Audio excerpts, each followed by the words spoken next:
टंडो मोहम्मद ख़ान जे main Hyderabad Badin road ते ख़ासि क़िले बिरादरी जो हिकु वॾो मेड़ाको मुनक़द कयो वियो, जंहिंमें हज़ारे ख़ासि क़िले बिरादरी जे माण्हुनि ऐं कारकुननि शिरकत ऐं बिरादरी जे सरदार हाजी मोहम्मद अनवर ख़ासि क़िले जी क़यादत में हिकु अज़ीम आलीशान जलसो कोठायो वियो। इन मौक़े ते जलसे खे ख़िताब कंदे सरदार हाजी अनवर ख़ासि क़िले खे ख़िताब कंदे चयो त सिंध अंदरि ख़ासि क़िले बिरादरी वॾी बहादुरी क़ौम सां तो सुञाती वञे थी, पर अफ़सोस जो ख़ासि क़िले बिरादरी खे नज़रअंदाज़ कयो वियो आहे।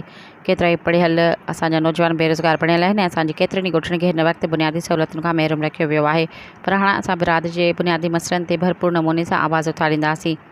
असांजो साथ ॾींदी त जीअं असांजी बिरादरी जे नौजवाननि खे रोज़गार जा मौक़ा मिलंदा।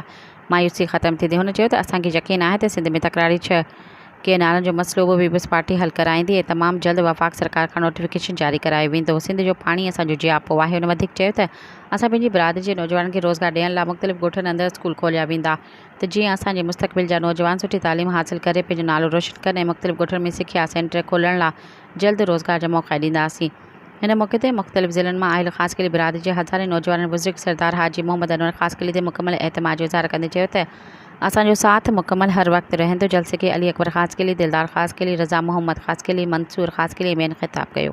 सब्सक्राइब कयो अवामी न्यूज़ HD खे ऐं ताज़ा तरीन ख़बरुनि लाइ ॾिसंदा रहो अवामी न्यूज़ HD।